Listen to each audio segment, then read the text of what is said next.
Hello दोस्तों, कौन कौन सी ऐसी दवाइयाँ हैं जो लिवर को नुकसान पहुंचाती है, आज इस पर बात करेंगे। यानी कौन कौन सी ऐसी मेडिसिन है जो हिपैटोटॉक्सिक होती है, इस पर डिस्कशन करना अति आवश्यक है क्योंकि लिवर पर डैमेज करने वाली बहुत सारी मेडिसिन होती हैं। यदि लापरवाही में हम ये सारी मेडिसिन लेते हैं तो लॉन्ग टर्म हमारे लिवर को डैमेज होने का बहुत ज़्यादा चांस होता है। ये सारी मेडिसिन की आज हम आपको एक डिटेल लिस्ट देंगे और किस किस तरह से ये मेडिसिन को डैमेज करती है इस पर भी शॉर्ट डिस्कशन करेंगे, ताकि एक ओवरव्यू आपको मिल जाए और एक अंडरस्टैंडिंग डेवलप हो जाए कि अगर आपको लिवर का प्रॉब्लम है या होने का अंदेशा है तो ये सारी मेडिसिन आपको अवॉइड करनी है। टॉपिक पर जाने से पहले जो लोग हमारे चैनल पर नए हैं उन्हें रिक्वेस्ट करूँगा कि चैनल को सब्सक्राइब करें, वीडियोज़ को लाइक करें, शेयर करें, फॉलो करें, कमेंट करें, पूरा देखें। टॉपिक बहुत ही इंपॉर्टेंट है। हर एक मेडिसिन जिसके बारे में हम बात करेंगे उसकी अलग इंपॉर्टेंस है, अलग यूज़ है, इसलिए वीडियो को एंड तक देखिएगा। लास्ट में हम आपको कुछ यूजफुल टिप्स भी देंगे जिससे आप इस प्रॉब्लम से बच सके और इसे अर्ली डिटेक्ट कर सके, इसलिए वीडियो को जरूर देखिएगा। चलिए शुरू करते हैं इंपॉर्टेंट वीडियो।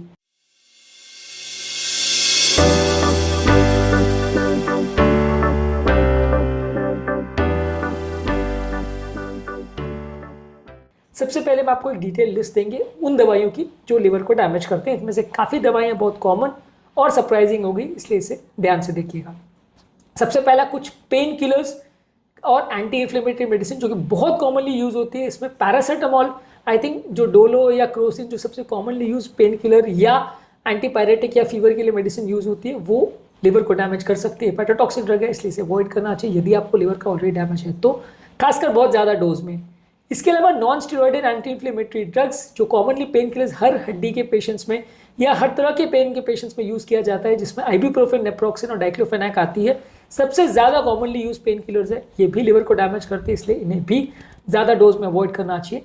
कीटाणुनाशक दवाएं यानी एंटीबायोटिक्स की कैटेगरी में अमोक्सिसिलिन, क्लेवुलेनेट, आइसोनियाजाइड, रिफैम्पिन जो कि ट्यूबरकुलोसिस में यूज होती है, और एरिथ्रोमाइसिन और मैक्रोलेट्स जो कि कई बार सिंपल इंजुरीज या सिंपल कई बार इन्फेक्शंस के लिए, लंग इन्फेक्शंस के लिए यूज होती है। ये सारी दवाइयाँ भी हिपैटोटॉक्सिक या लिवर को टॉक्सिसिटी कर सकती है, लिवर को डैमेज कर सकती है। हर पेशेंट में करेगी ऐसा नहीं, पर लंबे समय तक इनको दिया जाए, ज़्यादा डोज में दिया जाए, और कुछ ससेप्टेबल लोगों में डैमेज हो सकता है। इसके अलावा कुछ एंटी फंगल दवाइयाँ जो फंगस को मारने के लिए यूज़ की जाती है, जैसे कीटाकोनाजोल, फ्लूकोनाजोल, एरिट्राकोनाजोल, ये हिपैटोटॉक्सिक होती है। इसमें कीटाकोनाजोल से ज़्यादा होता है, इट्राकोनाजोल और फ्लूकोनाजोल से कंपैरेटिवली कम होता है। एंटी फंगल क्रीम्स में भी ज़्यादातर यही मेडिसिन आती है, हालांकि एंटी फंगल क्रीम्स जो है कंपैरेटिवली बॉडी में कम ऑब्जॉर्ब होती है, इसलिए डैमेज होने का चांस थोड़ा कम रहता है। इसके अलावा मिर्गी के लिए प्रयोग की जाने वाली दवा वैल्प्रोइक एसिड, कार्बामेजिपिन और फेनिटोइन, ये तीनों ही दवा बहुत कॉमनली मिर्गी के लिए यूज होती है। ये तीनों ही हिपैटोटॉक्सिक या लिवर को डैमेज कर सकती है। डिप्रेशन के लिए यूज की जाने वाली दवा ट्राइसाइक्लिक एंटी डिप्रेशन यानी एमिट्रिप्टोलिन, ये बहुत कॉमनली यूज होती है, ट्रिप्टोमैन के नाम से काफ़ी मार्केट होती है, ये भी लिवर को डैमेज कर सकती है। इसके अलावा सिलेक्टिव सेरोटोनिन रिएप्टेक इनहिबिटर्स में फ्लॉक्सिटिन और सर्ट्रैलिन जो कि डिप्रेशन में यूज होती है, ये काफ़ी कॉमनली हिपैटोटॉक्सिक हो सकती है। कुछ एंटीसाइकोटिक मेडिसिन जैसे क्लोरप्रोमाजिन, हैलोपेरिडोल और ओलैंज़ापिन लिवर डैमेज कर सकती है। इसमें क्लोरप्रोमाजिन के साथ कोलेस्टैटिक हेपेटाइटिस होने के चांस ज़्यादा है, ये सबसे ज़्यादा कॉमनली लिवर को डैमेज करती है, बाकी दोनों कंपैरेटिवली कम करते हैं। कैंसर के लिए यूज़ की जाने वाली दवा मीथोट्रेक्सेट लिवर टॉक्सिसिटी कर सकती है अगर लंबे समय तक यूज़ किया जाए। इसके अलावा सिस्प्लैटिन और साइक्लोफॉस्फेमाइड भी लिवर डैमेज कर सकती है। कोलेस्ट्रॉल के लिए यूज़ की जाने वाली स्टैटिन जो दवा है उसमें अटोरवास्टैटिन, सिम्वास्टैटिन, रोज़वास्टैटिन, ये लिवर डैमेज कर सकती है, लेकिन बहुत ज़्यादा नहीं करती है, पर हाँ इसमें भी थोड़ा सावधानी रखने की ज़रूरत है। इसके अलावा ट्राइग्लिसराइड के लिए जो दवा यूज होती है फिब्रेट्स, उसमें खासकर जेमफाइब्रोजिल जो है वो हिपैटोटॉक्सिसिटी कर सकती है।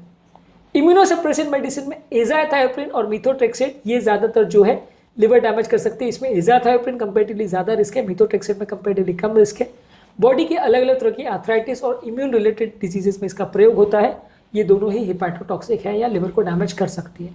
कुछ हर्बल सप्लीमेंट जैसे कावा, ब्लैक कोहोश, ये सारी चीज़ें भी कई बार हिपैटोटॉक्सिक हो सकती है। कई हर्बल सप्लीमेंट जो आप लेते हैं उनके बारे में आपको पता नहीं होता तो ये भी लिवर डैमेज कर सकती है। इनके बारे में जानना समझना जरूरी है इनको लेने से पहले, नहीं तो ये कई बार लिवर को डैमेज कर सकती है। इसमें अंदर क्या होता है कई बार किसी को भी नहीं पता होता, इसलिए ज़्यादा डेंजरस बन जाती है।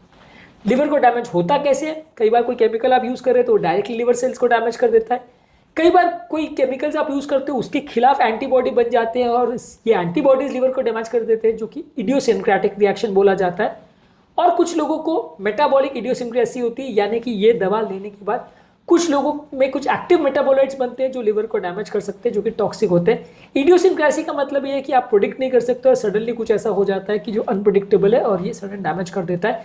यानी ये नोन या क्लियर कट उसमें प्रॉब्लम होती है, हमेशा ऐसा नहीं है, पर कभी कभार इस तरह के इश्यूज हो सकते हैं। इसके इंपॉर्टेंट लक्षण क्या है? इसमें ज्यादातर लक्षण जो है वो जॉन्डिस के देखने को मिलेंगे, जिसमें स्किन येलो हो जाएगी, यूरिन येलो हो जाएगी और आंखों का कलर भी येलो हो जाएगा, बहुत ज्यादा कमजोरी, बहुत ज्यादा सुस्ती, वॉमिट होना, पेट में दर्द होना, खुजली होना पूरे शरीर में और भूख मर जाना।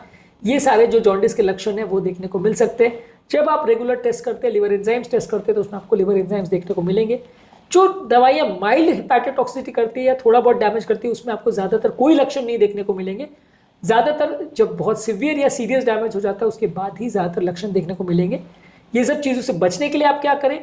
जब भी आप कोई पेशेंट को दवाई दें तो उसके लिवर एंजाइम्स को देने के पहले और उसके देने के बाद इनको टेस्ट करें, और यदि उसमें कोई सीवियर चेंजेस आ रहे हैं तो फिर दवा को बंद करना ज़रूरी है, चेंज करना या डोज चेंज करना ज़रूरी है। इसके अलावा अगर किसी व्यक्ति को पहले से कोई लिवर का डैमेज हो तो वहाँ पे आपको डोज कम करने की ज़रूरत है या वो दवा को अवॉइड करने की ज़रूरत है। इसके अलावा कोई और ऐसे केमिकल जैसे अल्कोहल खासकर जो दवाइयों के इफेक्ट को बढ़ा सकता है और लिवर को ज़्यादा डैमेज कर सकता है, यदि दवाइयों के साथ किया जाए तो उसको अवॉइड करना चाहिए। और इसके अलावा आपको ओवरऑल पेशेंट की एजुकेशन करने की ज़रूरत है कि लिवर डैमेज क्या होता है, कैसे होता है, किसको होता है, क्या उसके फीचर्स हैं और कब पेशेंट को डॉक्टर के पास आना चाहिए। ये सारी चीज़ें आप पेशेंट को बताते हैं ताकि पेशेंट को उसके बारे में प्रॉपर अवेयरनेस रहे और यदि कोई इस तरह के उसके लक्षण देखने को मिले तो वो तुरंत डॉक्टर को रिपोर्ट कर सके। आज के टॉपिक में हमने ये डिस्कस किया कि कौन कौन सी ऐसी दवाइयाँ होती है जो लिवर को डैमेज कर सकती हैं, इन दवाइयों की इफेक्ट्स से हम कैसे बच सकते हैं और कैसे मॉनिटर करते हैं, इस पर भी हमने बात करी। इसके डिटेल में हम एक और वीडियो पे हमने डिस्कशन किया जहाँ पे लिवर को बचाने के लिए दवाइयों के साइड इफेक्ट से हमने डिटेल डिस्कशन किया। इस वीडियो को भी ज़रूर चेकआउट करें।